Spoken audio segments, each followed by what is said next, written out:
اے سلطان الاولیاء، اے شہنشاہ بغداد، واہ کیا مرتبہ غوث ہے بالا تیرا، اونچے اونچوں کے سروں سے ہے قدم اعلیٰ تیرا۔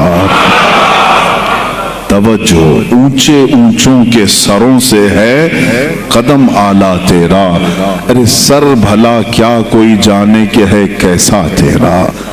اے غوث پاک، سر بھلا کیا کوئی جانے کہ ہے کیسا تیرا، اولیاء ملتے ہیں آنکھیں وہ ہے تلوہ تیرا۔ ہم تو ابھی تلوے کو ہی نہیں پہنچ سکے، تمہارے سر تک کون پہنچے ہیں۔ اولیاء ملتے ہیں آنکھیں وہ ہے تلوہ تیرا۔ وہ شہنشاہ بغداد اگر ممبر پر کھڑے ہو کر کے اعلان کر دے قدمی ہادی علی رقبت کل ولی اللہ، میرا یہ پاؤں تمام اولیاء کی گردنوں پر ہے، تو پھر ہند کے خطے سے معین الدین اجمیری بھی یہ کہتے ہوں کہ بل علی رأسی و علی عینی، اے سلطان الاولیاء صرف آپ کا قدم گردن پر نہیں میرے سر پر بھی ہے۔ اور پھر اولیاء کاملین نے پکار کر کے دربار غوث میں یوں کہا تھا جب آپ نے اعلان کیا میرا یہ قدم اولیاء کی گردنوں پر ہے، جس کی گردن بنی منبر اولیاء، جس کا منبر بنی گردن اولیاء، اس قدم کی کرامت پہ لاکھوں سلام۔ انہوں نے جب اعلان کیا تو کیا اولیاء کاملین نے جواب میں کیا کہا تھا؟ جواب میں کیا کہا تھا؟ غوث پاک نے جب بغداد سے پکارا تو پورے مشرق و مغرب، شمال و جنوب کے اولیاء نے یوں کہا تھا، یہ دل یہ جگر ہے، یہ آنکھیں یہ سر ہے۔ یہ دل یہ جگر ہے، یہ آنکھیں یہ سر ہے، جہاں چاہو رکھو قدم غوث اعظم۔ گردن ہی کیا ہے، یہ دل ہے، یہ جگر ہے، یہ آنکھیں ہیں، یہ سر ہے، آپ کی مرضی جہاں ہو میرے آقا آپ قدم رکھتے ہیں، جہاں چاہو رکھو قدم غوث اعظم۔ عزیزان گرامی وقار، تاجدار بریلی نے شہنشاہ بغداد کی بارگاہ میں پیش اس طرح سے کیا کہ جو ولی قبل ہوئے یا بعد ہوئے سب ادب رکھتے ہیں دل میں میرے آقا تیرا، سارے اقطاب جہاں کرتے ہیں کعبے کا طواف، کعبہ کرتا ہے طواف در والا تیرا۔ اے شہنشاہ بغداد، تیری میری قسمت کی قسم کھائیں سگانے بغداد، ہند میں رہ کے بھی دیتا رہوں پہرا تیرا، ہند میں رہ کے بھی دیتا رہوں پہرا تیرا۔ سرکار بغداد کی بارگاہ میں پھر استغاثہ کرتے ہوئے اعلیٰ حضرت بریلوی رحمت اللہ تعالیٰ علیہ یوں عرض کرتے ہیں، اے شہنشاہ بغداد، تجھ سے در، در سے سگ، اور سگ سے ہے مجھ کو نسبت، میری گردن میں بھی ہے دور کا ڈورا تیرا۔ اس نشانی کے جو سگ ہیں نہیں مارے جاتے، جس کی گردن میں قادری پٹا ہو، جس کی نسبت سلسلہ قادریہ سے ہو گئی ہو، اس کے لیے اعلیٰ حضرت بریلوی فرماتے ہیں اس نشانی کے جو سگ ہیں، ہم کتا پاک ہیں شہنشاہ بغداد کے، اس نشانی کے جو سگ ہیں نہیں مارے جاتے، حشر تک میرے گلے میں رہے پٹا تیرا۔ اور اے سننے والو، میں نے اپنے آپ کو سگ کہا، کتا کہا، تو کہیں تم اس خیال میں نہ آ جانا کہ کتا معمولی ہوتا ہے۔ آگے اعلیٰ حضرت نے اس کا بھی سوایہ کر دیا، کیا دبے جس پہ حمایت کا ہو پنجہ تیرا، کیا دبے جس پہ حمایت کا ہو پنجہ تیرا۔ ارے شیر کو خطرے میں لاتا نہیں کتا تیرا، شیر کی تک پرواہ نہیں کرتا غوث پاک کا کتا۔ تو میں نے اپنے آپ کو کتا کہا تو اس بھول میں نہ رہ جانا کہ کتے کو کوئی بھی مار لے جائے گا، اٹھا لے جائے گا۔ ہم نے کہا ہے دربار غوث کا کتا جو شیر کو بھی خطرے میں نہیں لاتا ہے۔ عزیزان گرامی وقار، بارگاہ غوث میں جو جھوم کر کے اشعار امام احمد رضا خان فاضل بریلوی رحمت اللہ تعالیٰ علیہ نے بیان کیے ہیں، وہی ہماری گفتگو کا خلاصہ بھی ہیں۔ سرکار بغداد سیدنا عبد القادر جیلانی رضی اللہ تعالیٰ عنہ، یقیناً آپ کے ولی کامل ہونے پر تقریباً پوری امت کا اتفاق ہے۔ اتفاق کا مطلب صرف بریلویوں کا نہیں، دیوبندی بھی مانتے ہیں، اہل حدیث بھی مانتے ہیں، شیعہ بھی مانتے ہیں۔ غوث پاک رضی اللہ تعالیٰ عنہ کی ولایت سے ان میں سے کسی کا انکار نہیں۔ آج بھی بغداد میں جائیں لنگر بٹ رہا ہوتا ہے، شیعہ بھی کھا رہے ہیں۔ غوث پاک رضی اللہ تعالیٰ عنہ کا لنگر آج بھی بٹ رہا ہے۔ بغداد کی وہ ایک ایسی بارگاہ ہے جہاں سنی اور شیعہ دونوں ہیں، دونوں تسلیم کرتے ہیں ان کی ولایت کو۔ اب رہے بات اہل حدیث کی یا دیوبند کی، ان کی کتابیں اٹھاؤ تو پتہ چل جائے گا کہ غوث پاک کے متعلق انہوں نے کیا کیا نہیں لکھا۔ پیر پیراں، میر میراں، شہنشاہ بغداد، بلکہ شیخ ابن تیمیہ جو ہر ولی کی تنقید کرتا تھا، ہر صوفی پر تان و تشریح کرتا رہا، اس نے اپنی کتاب میں لکھ دیا کہ میرے پاس اتنی تواتر تک، تواتر کہتے ہیں اتنے لوگوں کا بیان کرنا کہ جن کا جھوٹ پر جمع ہونا محال ہو۔ شیخ ابن تیمیہ کہتا ہے میرے پاس اتنی تواتر سے کسی اور کی کرامتوں کا ذکر نہیں پہنچا جتنا شیخ عبد القادر جیلانی کا پہنچا ہے۔ الفضل لما شہید بہ الاعداء، فضیلت تو اس کی ہے جس کی دشمن بھی گواہی دے رہے ہوں۔ عزیزان گرامی وقار، سرکار بغداد رضی اللہ تعالیٰ عنہ کی ولایت پر تقریباً امت کا اتفاق، بعد میں آنے والے سارے مسلمان انہیں ولی مانتے ہیں، اور یہ اور بات ہے کہ ولایت تک سب کا اتفاق ہے۔ اب غوث کے مقام کے متعلق الحمدللہ ہم منفرد ہیں اس میں، اس لیے کہ ہم انہیں غوث اعظم بھی کہتے ہیں، استغاثہ بھی کرتے ہیں۔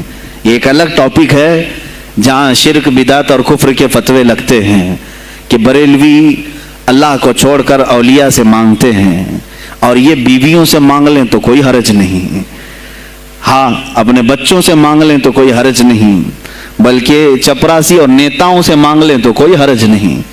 کسی صاحب نے آ کر کے مجھ سے کہا تھا آپ غوث اعظم کیوں کہتے ہیں؟ اعظم اللہ ہوتا ہے سب سے اعظم، غوث کہیں ٹھیک ہے۔ سلفی صاحب تھے، ہم نے کہا کہ آپ کو سرکار عبد القادر جیلانی کو غوث اعظم کہنے پر اعتراض ہے، لیکن ایک چوڑا چمار ملک کا پرائم منسٹر بن جائے تو اسے وزیر اعظم کہہ دیتے ہیں، کوئی دقت نہیں آپ کو، وہاں اعظم کہتے ہیں آپ، اعظم کہنے میں آپ کو وہاں جھجک بھی نہیں آتی، اور غوث پاک کو اعظم کہنے میں آپ کو شرم آنے لگتی ہے۔ یہ اپنے اپنے نصیبے کی بات ہے، آپ کا اعظم کوئی اور ہے، ہمارا اعظم کوئی اور ہے۔ عزیزان گرامی، سرکار بغداد شہنشاہ ولایت سلطان الاولیاء سیدنا عبد القادر جیلانی رضی اللہ تعالیٰ عنہ، ماں کے پیٹ سے ہی ان کو ولایت عطا کی گئی۔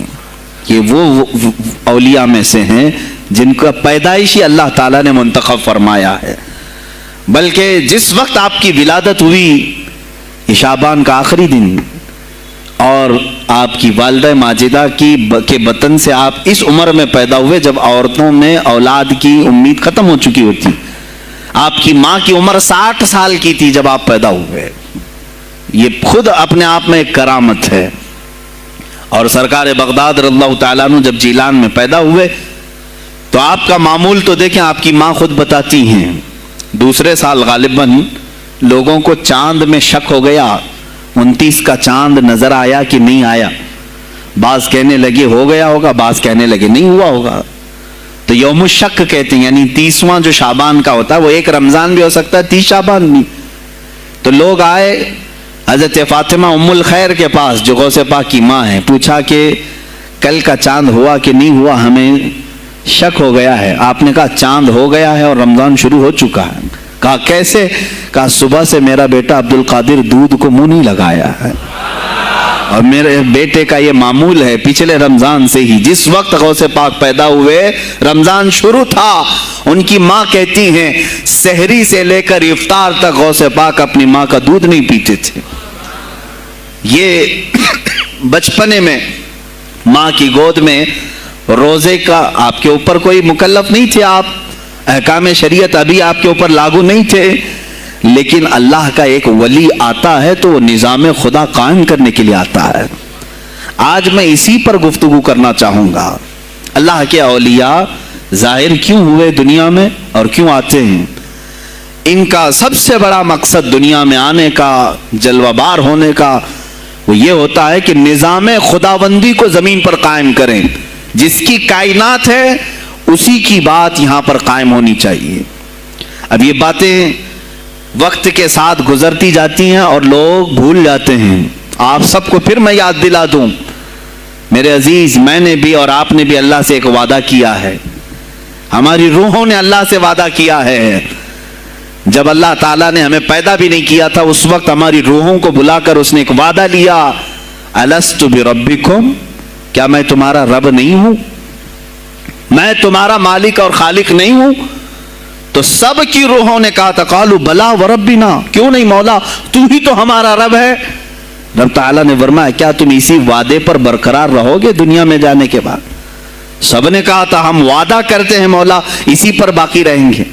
یہاں آنے کے بعد کتنے وہ لوگ ہیں جو اس کی ربوبیت کا اقرار کرتے ہوئے اس کائنات میں صرف اس کے گن گاتے ہیں۔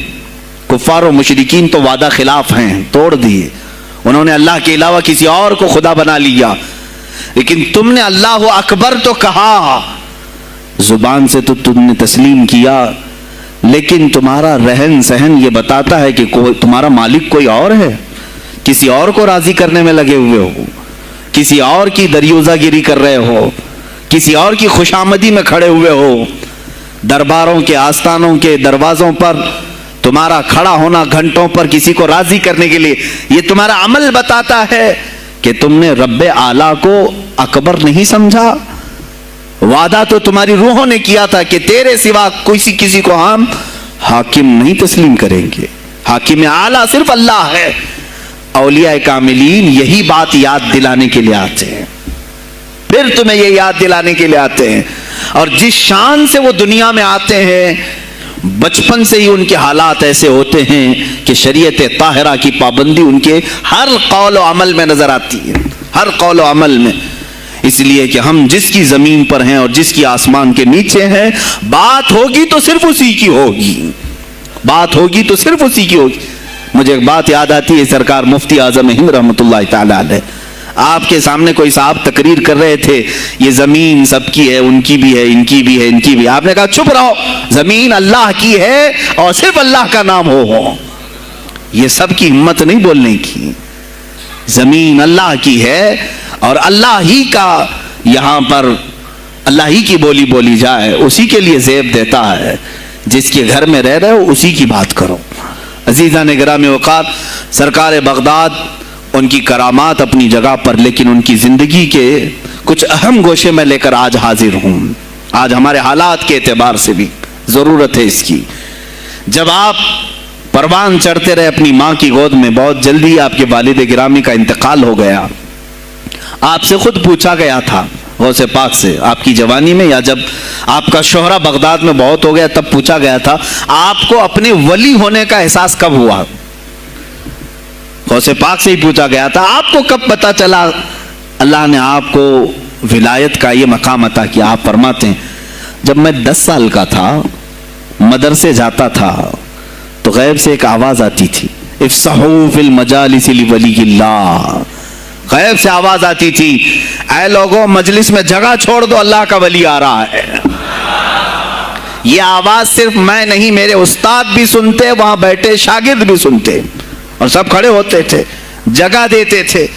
غوث پاک فرماتے ہیں جب ہر بار مجھے یہ آواز آنے لگی تب مجھے احساس ہوا کہ اللہ تعالیٰ نے مجھے ولایت کا تاج پہنایا ہے۔ پھر آپ کو لہو و لعب میں، کھیل کود میں نہیں رکھا گیا۔ فرماتے ہیں ایک بار میں صرف ایک گائے کی پونچھ پکڑنے کی کوشش کر رہا تھا، گائے پلٹ گئی، فصیح عربی میں کہنے لگی الہذا خلقت ام بہذا امرت یا عبد القادر، اے عبد القادر کیا تجھے اسی کام کے لیے پیدا کیا گیا یا تجھے اللہ نے اس کام کا حکم دیا کہ میری پونچھ پکڑے؟ غوث پاک فرماتے ہیں میں چونک گیا کہ ایک جانور مجھ سے عربی میں بات کر رہا ہے۔ اور اس کے بعد وہ گائے خود کہنے لگی اے عبد القادر تجھے اللہ نے اپنی مخلوق کے لیے بنایا ہے، اپنے بندوں کو راہ راست پر لانے کے لیے۔ غوث پاک فرماتے ہیں اس کے بعد زندگی میں کبھی کھیل کود کی خواہش بھی نہیں آئی، کھیل کود کی خواہش بھی نہیں آئی، کبھی تصور بھی نہیں کیا۔ اور جب آپ جیلان سے نکل کر بغداد آئے، بغداد کے جو حالات تھے وہ آپ نے بہت قریب سے مشاہدہ کیا۔ میرے عزیزو آج کے جو حالات ہیں نا، آج کے جو حالات میں نے پڑھا اس سے بھی زیادہ ڈینجر حالات اس زمانے کے تھے۔ آج لوگ حالات کی شکایت کرتے ہیں، بہت سارے علماء مولانا ہم سے کہتے ہیں حالات اب صحیح نہیں ہیں، ویسے نہیں ہے پہلے۔ میں تمہیں غوث پاک کے حالات بتاتا ہوں، اس وقت سیاسی حالات کیا تھے، اس وقت سیاسی حالات اتنے خطرناک ہو چکے تھے، بغداد میں شیعوں نے اپنا گڑھ جمایا تھا، یہاں تک کہ ہر عالم پر، ہر واعظ پر، ہر امام مسجد پر پابندی تھی۔ سیدنا ابو بکر صدیق اور حضرت عمر کا کوئی نام نہیں لے سکتا تھا، کوڑے مارے جاتے تھے۔ شیخین کا اگر کسی نے نام لے لیا، کسی عالم نے، کوڑے مارے جاتے تھے۔ خلیفہ واثق باللہ تک یہ تاریخ چلی بغداد میں، اور سلطنتیں ٹوٹ چکی تھیں، سیاسی حالات اس قدر خراب ہو چکے تھے، چھوٹی چھوٹی ٹکڑیوں میں بٹ چکے تھے مسلمان۔ مصر کی طرف دیکھیں تو فاطمی حکومت قائم ہو گئی تھی، وہ اپنے آپ کو فاطمی کہہ رہے تھے۔ بغداد میں عباسی خاندان حکومت کر رہا تھا، اور وہ بھی سمٹ کر کے صرف بغداد کے اطراف رہ گئی بس۔ پھر ترکی کی طرف دیکھیں تو سلجوقی خاندان تھا، ایک ایک ٹکڑا حکومت کر رہا تھا، اور یہی آپس میں دست بگریباں تھے، ایک دوسرے سے لڑ رہے تھے۔ اور پھر پلس اس پر ایسا کہ بازنطینی جو عیسائی تھے، صلیبی تھے، ان سلطنتوں کو آپس میں لڑا کر کے اس قدر شدت پیدا کر چکے تھے کہ بغداد والا مصر نہیں جا سکے، مصر والا ترکی نہ آ سکے۔ پھر ادھر بخارا، سمرقند، نیشاپور، یہ جو رشیا میں ہیں آج، ازبکستان وغیرہ میں، یہاں الگ ایک سلطنت قائم تھی، اور ہند میں الگ کفرستان تھا۔ سب جگہ الگ الگ حالات تھے، اور مسلمانوں کے لیے اس زمانے میں ایسے حالات ہو گئے جیسے لاک ڈاؤن ابھی کا سیم۔ میں آپ کو بتا دوں سچویشن، لاک ڈاؤن میں کیا ہوا تھا معلوم ہے؟ یہ ہمارے طلبہ دیکھیں 8 مہینے سے بیٹھے ہوئے ہیں، مدارس میں نہیں گئے، حفظ قرآن کر رہے تھے، عالم دین بن رہے تھے، مدرسے بند ہیں نا، گھروں میں بیٹھے کچھ تو آوارہ گردی کر رہے ہیں۔ اسی طرح کالج کے بچے بھی، اسکول کے بچے بھی، سب چھوٹے ہوئے ہیں لاک ڈاؤن کی وجہ سے۔ سیم یہی سچویشن اس زمانے میں ہوئی۔ بغداد علمی مرکز تھا، کوفہ اور بصرہ علم کے مرکز تھے، آپسی رنجشوں کی وجہ سے بادشاہوں کی طلبہ ایک جگہ سے دوسری جگہ کا سفر نہیں کر سکتے تھے، بغداد کے سارے مدرسے بند پڑے ہوئے تھے، کیونکہ طلبہ آ نہیں سکتے۔ کہاں سے آئے تم؟ مصر سے آئے، واپس جاؤ، اس سلطنت میں کیا کر رہے ہو؟ اس طرح کی سختیاں، یہاں تک کہ یہی زمانہ ہے جب حسن بن صباح نام کا ایک ایسا منافق جس نے اس زمانے کے بادشاہوں کو خرید لیا اور کچھ لوگوں کو نشے کا خوگر بنایا، حشیشین وغیرہ آپ نے سنا ہو، صلاح الدین ایوبی کا زمانہ ہے یہ۔ غوث پاک سے صرف 4 سال بعد صلاح الدین ایوبی آئے، صرف 4 سال بعد۔ اس زمانے میں حسن بن صباح نے ہزاروں نوجوانوں کو نشے کا عادی بنا دیا تھا، ہزاروں نوجوان۔ اور کیسا نشہ، کوکین، افیون وغیرہ سب تو لے کر کے تو لوگ ہوش میں آ جاتے ہیں۔ وہ ایسا تھا کہ اس نے جو نشہ دکھایا تھا، ایک چھوٹے سے کمرے میں ان کو رکھتا اور انہیں بتاتا کہ یہ درخت ہیں، یہ نہر ہے، یہ محل ہے، یہ حور ہے، تو اسے وہ جنت ہی سمجھتے تھے۔ اور پھر اس کمرے سے باہر نکالتا اس کو، تڑپ تڑپ کے آدمی مر جاتا کہ مجھے میری جنت میں واپس کرو۔ وہ جنت نہیں، کمرہ ہوتا تھا، لیکن نشہ اسے ایسا کرایا جاتا تھا کہ اس کمرے کو وہ جنت سمجھنے لگتا تھا۔ اور ان نوجوانوں سے کیا کرایا جاتا تھا؟ ان کو نشے کا عادی بنا کر کے باہر نکالا جاتا، انہیں ٹارگیٹ دیا جاتا، فلاں مجلس میں جاؤ، فلاں خلیفہ کو قتل کرو، فلاں وزیر کو مارو، فلاں سپاہیوں کو مارو، فلاں عالم دین کا قتل کرو۔ اور وہ اپنا ٹارگیٹ پورا کر کے آتے، اس لیے کہ انہیں نشہ چاہیے تھا۔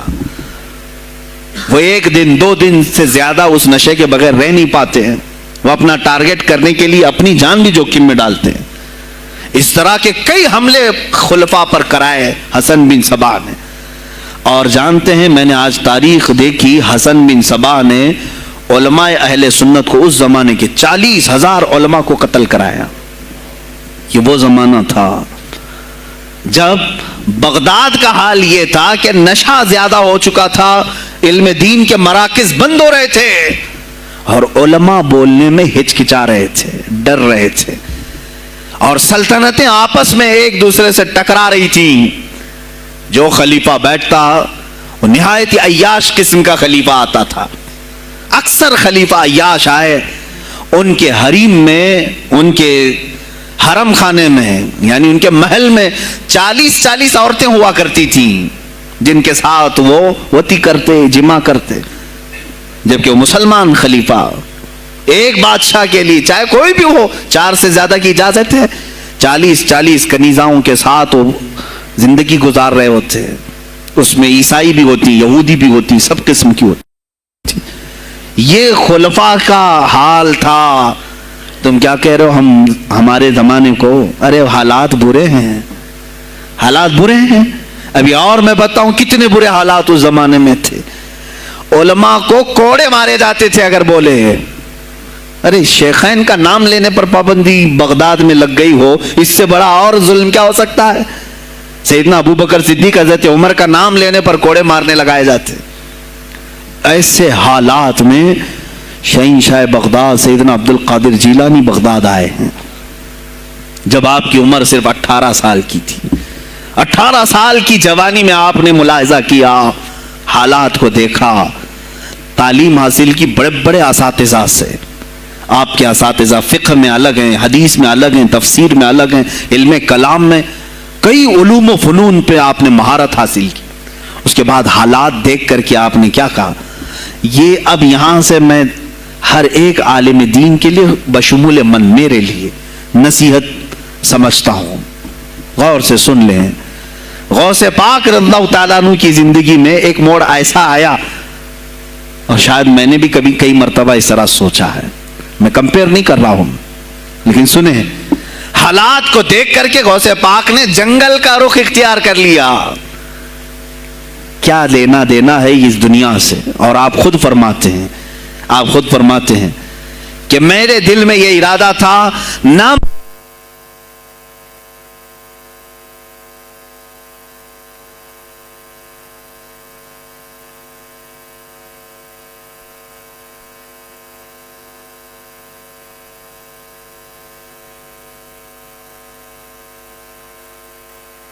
ہیں, میرا ارادہ ہوا جنگل میں ایسی جگہ رہوں کہ نہ مجھے مخلوق دیکھے اور نہ میں مخلوق کو دیکھوں, عبادت میں ایسے مصروف ہو جاؤں. جنگلوں میں آپ عبادت کرتے رہے, لیکن فرماتے ہیں مجھے غیب سے آواز آئی اللہ رب العزت کی طرف سے, کہا اے بندے قادر, آپ کا نام ہی عبد القادر ہے, اے قادر کے بندے, تجھے اللہ نے جنگلوں کے لیے نہیں بنایا, امت مصطفیٰ کی رہنمائی کر, خلق خدا تجھ سے نفع حاصل کرے, واپس آ جا. غوث پاک فرماتے ہیں میرا ارادہ تو تھا کہ میں اپنی زندگی اللہ کی یاد میں فنا کر دوں, لیکن میں شہر صرف اس لیے واپس آیا کہ جنگل میں صرف میری اصلاح ہو سکتی ہے, شہر میں پوری امت کی اصلاح ہو سکتی ہے. علماء کے لیے یہی آج نصیحت ہے. تم چاہے تو گدی نشین بن جاؤ, سجادہ نشین بن جاؤ, جھولی نشین بن جاؤ, جنگل نشین بن جاؤ. ہو سکتا ہے تمہارے اپنے فائدے کے لیے تم سوچ سکتے ہو. میں نے ابھی یہ کہا, میرے دل میں ارادہ تھا کہ گوشہ نشین ہو کر کے اپنی عبادت کریں, اپنی آخرت کی فکر کریں. نہیں, علماء کو اللہ تعالیٰ نے علم عطا کیا ہے امت مصطفیٰ کی رہنمائی کے لیے. یہ امانت ہے, چاہیں تو بھی چھپ نہ سکیں. عزیزان گرامی وقار, غوث پاک رضی اللہ تعالیٰ عنہ واپس بغداد آئے. اچھا, وہ اتنی عبادتوں کے عرصے میں جانتے ہیں کہاں کہاں کا سفر نہیں کیا انہوں نے؟ جنگلوں کا سفر, صحراؤں کا سفر, بیابانوں کا سفر, یہاں تک کہ سری لنکا کی سرزمین تک پہنچے, ملتان تک آئے. یہ تاریخ کی کتابیں بتاتی ہیں آپ نے پیدل یہ سارے سفر کیے. پھر واپس اسی بغداد آئے جہاں کے حالات بڑے ہی کشیدہ تھے, اور خلفائے وقت کے خلاف زبان کھولنا یہ آگ سے کھیلنے کے برابر تھا, آگ سے کھیلنے کے برابر تھا. اور سب سے بڑا مسئلہ تو غوث پاک کے لیے یہ تھا کہ آپ بغداد کے نہیں تھے, عراق کے نہیں تھے, آپ جیلان سے آئے تھے. جیلان ایران میں ہے. اس زمانے میں طبرستان ایک صوبہ تھا, طبرستان کا ایک شہر جیلان تھا. جیلان سے آئے ہوئے تھے بغداد میں. آپ کی زبان فارسی تھی. فارسی زبان کا ایک طالب علم بغداد میں آیا ہے, اور بغداد پورا عربیوں کا ہے.